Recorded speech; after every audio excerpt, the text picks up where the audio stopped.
कि इस वीडियो में हम आर्टिकल्स के बारे में बात करेंगे और अमेंडमेंट्स के बारे में बात करेंगे। तो अब आता है कि पार्लियामेंट किन कौन कौन से स्टेट मैटर्स पे अपने लॉज बना सकती है और किन किन कंडीशंस में, ये किस किस आर्टिकल्स में लिखा हुआ है। 249, 50, 51 में नहीं है, 52, 53। 249 में कहता है फिर Rajya Sabha pass resolution in national interest with majority two third president voting. 250 में ड्यूरिंग नेशनल इमरजेंसी। 252 में दो से अधिक स्टेट लेजिस्लेचर ये चाहें कि हमें लॉज बना दिए जाएं तब। 253 में क्या कहता है, इम्प्लीमेंट एनी इंटरनेशनल ट्रीटी और agreement without state consent, parliament can make law in state list. President 252 president. 254 क्या है, मैनर ऑफ इलेक्शन। इलेक्शन में जब हम इलेक्शन करते हैं तो इलेक्टेड मेंबर ऑफ पार्लियामेंट और elected member of state legislature assembly, मतलब स्टेट वाले भी और सेंटर वाले भी दोनों भी पार्ट लेते हैं। और रिमूवल में क्या होता है कि और रिमूवल में स्टेट का कोई योगदान नहीं होता कि सारे के सारे एमपी, चाहे वो इलेक्टेड चाहे नॉमिनेटेड, सारे पार्ट लेते हैं। 61 में होता है इम्पीचमेंट ऑफ प्रोसीजर का, इम्पीचमेंट का प्रोसीजर होता है 61 में। और क्या कारण होता है, वायलेशन ऑफ कॉन्स्टिट्यूशन। ठीक है। अब आता है हमारा उपराष्ट्रपति। उपराष्ट्रपति में क्या होता है कि 63 होता है उपराष्ट्रपति। 64 होता है x official chairman of state of council, मतलब राज्यसभा का चेयरमैन है 64 में। एक सेंटर में देखो, सेंटर में देखते हैं 72 है पार्डनिंग पावर ऑफ प्रेसिडेंट। उसमें 89 जोड़ दो तो आता है 161, वो पार्डनिंग पावर ऑफ गवर्नर। ठीक है। 74, 75 दो होता है। 74 में आता है कि president aid and advice of prime minister, जो कि हेड करता है काउंसिल ऑफ मिनिस्टर को, उससे लेता है। और 75 में आता है हमारा कि जो कलेक्टिव रिस्पॉन्सिबिलिटी है, ठीक है, वो टूवर्ड्स लोक पार्लियामेंट है एंड लोकसभा पर्टिकुलर। और जो पीएम और सीएम की जो पूरी पूरी संख्या रहेगी वो less than 15% of total member, ये रहेगा। ठीक है। 74 में आता है हमारा aid and advice through council of minister head by prime minister. और 75 में आता है कि जो कलेक्टिव रिस्पॉन्सिबिलिटी रहेगी एग्जीक्यूटिव की लेजिस्लेचर के प्रति और लोकसभा और बेसिकली लोकसभा के प्रति। और 15% से कम PM heading to CO council of minister, ये रहेंगे। ठीक है। अब आगे देखते हैं। अब आता है 79। 79 में बोलता है कि कॉन्स्टिट्यूशन ऑफ पार्लियामेंट, पार्लियामेंट का गठन होगा। इसमें प्रेसिडेंट की एक इंटीग्रल पार्ट भी होगा। इसमें 3 लोग होंगे, ठीक है, पार्लियामेंट में प्रेसिडेंट और लोकसभा और राज्यसभा। तो इस 79 में बोलता है। 80 में बोलता है कि राज्यसभा की कॉन्स्टिट्यूशन होगा। अब देखो पहले बड़ा बेटा आएगा राज्यसभा आएगा, फिर छोटा बेटा लोकसभा। तो राज्यसभा जब आता है तो उसमें कुल 245 मेंबर होते हैं। इसमें 238 आपके स्टेट और यूटी से आते हैं और 12 आते हैं आपके नॉमिनेशन होता है क्लास से। तो 4 सब्जेक्ट होते हैं, एल से लिटरेचर, ए से आर्ट, एस से साइंस, एस से सोशल साइंस। और 238 में सारे के सारे स्टेट आते हैं और केवल 2 यूटी आती है। पहला दिल्ली, दूसरा पौंडीचेरी, तो वहाँ पे रिप्रेजेंटेशन होता है। फिर 81 आता है composition of Lok Sabha. Composition Lok Sabha को हम देखो लोकसभा को फर्स्ट चैम्बर बोलते हैं, राज्यसभा को सेकंड चैम्बर बोलते हैं। फर्स्ट और लोकसभा की पहली सीटिंग हुई थी 17 अप्रैल 1992 में हुई थी। और राज्यसभा की पहली सीटिंग हुई थी 13 मई 1992, सॉरी 52 है, 1952। तो लोकसभा की पहली सीटिंग हुई थी 13 अप्रैल 1952 और राज्यसभा की पहली सीटिंग हुई थी 13 मई 1952। ठीक है। अब लोकसभा में टोटल मेंबर होते हैं 550। इसमें से 530 होते हैं स्टेट के, 20 होते हैं यूटी के। ठीक है। अब देखो 82 होता है डिलिमिटेशन कमीशन, जो कि अब तक 4 बार बैठ चुका है डिलिमिटेशन कमीशन। ठीक है। और 82 में क्या है कि हर 10 साल के बाद आफ्टर एवरी सेंसस एक डिलिमिटेशन कमीशन बनेगा। 1952 में पहली बार बना था। ठीक है। अब आते हैं 83 में। 83 में लिखा है ड्यूरेशन ऑफ लोकसभा राज्यसभा। 84 में लिखा है क्वालिफिकेशन ऑफ एमपीज। 85 में लिखा है कि सेशन में जो प्रेसिडेंट है वो समन कर सकता है, प्रोरोग कर सकता है, डिजॉल्व करता है हाउस को। और मैक्सिमम गैप रहेगा 6 मंथ्स का। और कंपलसरी दो बार कंपलसरी है एक साल में बैठना सेशन में। 85 हो गया। ठीक है। अब आओ राज्यसभा में देखो पार्डनिंग पावर ऑफ गवर्नर 161 है। ये कहाँ से आया? क्योंकि प्रेसिडेंट की पार्डनिंग पावर 72 पे 89 जोड़ा 161 आया। फिर काउंसिल ऑफ मिनिस्टर 163 में लिखा है council of minister with CM at the head to aid and advice the governor. ये हमारा 74 है, 74 में हमने जोड़ा 89, आया 163। अब हमारा आया है एडवोकेट जनरल ऑफ स्टेट, ठीक है, हमारा 76 है appointment of attorney general of India, उसमें 89 जोड़ा तो एडवोकेट जनरल ऑफ स्टेट आया। फिर 169 है creation and evolution of state legislative council, ठीक है, यहाँ पे creation and evolution of state legislative council, तो ये हो गया। आगे बढ़ते हैं। अब आता है सुप्रीम कोर्ट। सुप्रीम कोर्ट 124 है और 126, 27, 28 में है एक्टिंग सीजीआई, एडहॉक जज एंड रिटायर्ड जज, ठीक है।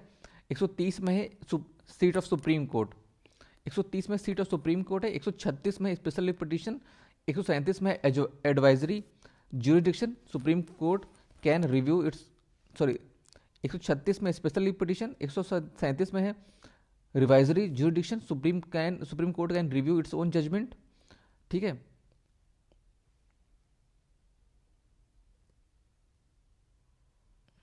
और 32 और 139 में रिट ज्यूरिडिक्शन है। 32 में ओनली फंडामेंटल राइट है और 139 में कैन इनलार्ज बढ़ा सकते हैं।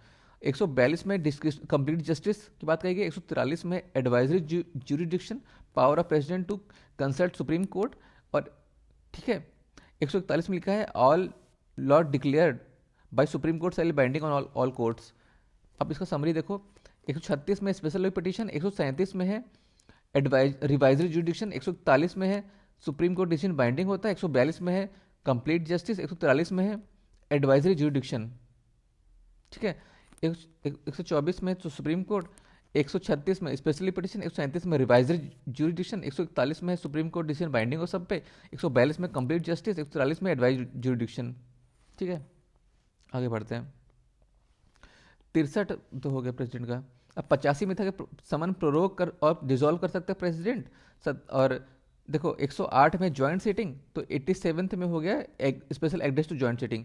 108 में ज्वाइंट सीटिंग, 109 में है प्रायर मतलब प्रायर परमिशन लेना है required for the introduction money bill, 110 में मनी बिल, 112 में है आपका एनुअल फाइनेंशियल स्टेटमेंट, 123 में है ऑर्डिनेंस जो प्रेसिडेंट पास करेगा, और 213 123 में प्रेसिडेंट और 213 में है गवर्नर, 124 में है appointment removal of supreme court, और 148 में है सीएजी, ठीक है, 148 में सीएजी है, 149 में है उसकी पावर्स हैं, 151 में ऑडिट रिपोर्ट्स हैं, और 100 का मतलब कोरम है, 10% का कोरम है 100 में। 102 में है disqualification of membership because of the office of profit.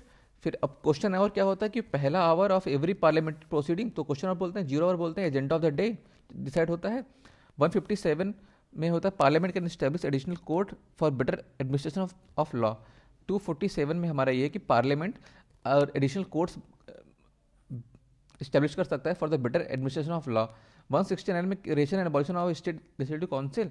263 में क्या है कि हमारा स्टेट इंटर स्टेट काउंसिल बनेगा 263 से, 262 से है रिवर डिस्प्यूट बोर्ड बनेंगे, 280 finance commission, 315 appointment of member and chairman of UPSC, 324 में इलेक्शन कमीशन, और 243 का के स्टेट इलेक्शन कमिश्नर, 361 में immunity is available to president, 266 consolidated fund of India, 266 होता कंसोलिडेटेड फंड ऑफ इंडिया, और 267 कंटिजेंसी फंड ऑफ इंडिया, ठीक है।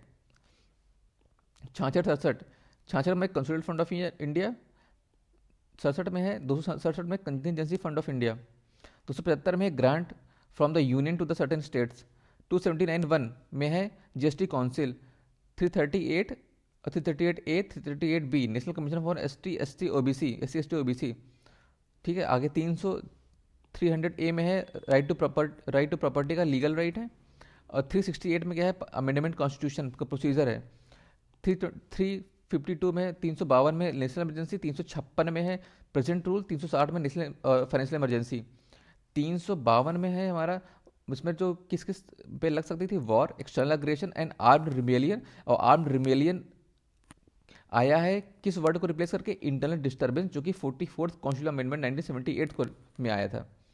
355 में है कि ड्यूटी है यूनियन की to protect every state from external and internal disturbance, ठीक है, duty of union, 355 duty of union. और 358 में है, सॉरी, फिर आप आए 365। तो 365 में है कि if state fails to comply with the direction given by the union. अब जब यूनियन जो डायरेक्शन देता है अगर स्टेट को फॉलो नहीं कर पाता है तो नेशनल इमरजेंसी केस बन जाएगा। 356, सॉरी 365। अब आते हैं CAG हमारा क्या है 76, 76 में 89 जोड़ा आया 165। तो ये हमारा state general commission, state advocate general of state आया। CGI 148। स्टेट कमीशन फाइनेंस और इलेक्शन कमीशन, फाइनेंस कमीशन, अब देखो स्टेट फाइनेंस कमीशन आता है 9 पे, इलेक्शन कमीशन आता है 11 पे, 9 2 11, ठीक है। अब देखो स्टेट फाइनेंस कमीशन 253, 243 का आई, और इलेक्शन कमिश्नर जो 11 में आता है 243 का के। Inter state council 263, finance commission 280, GST council 279 का ए, UPSC 315 323, state public service commission 315 323, election commission 324, SC ST OBC 338, backward class commission, देखना पड़ेगा मुझे यार ये,